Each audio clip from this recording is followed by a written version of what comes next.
You're gonna need a bigger boat.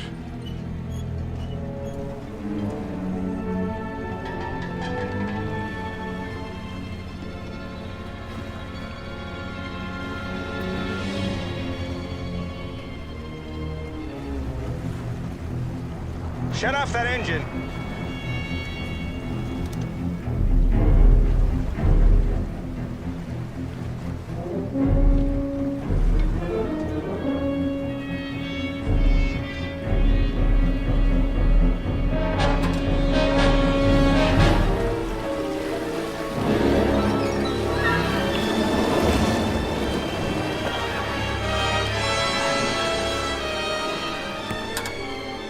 That's a 20-footer. 25.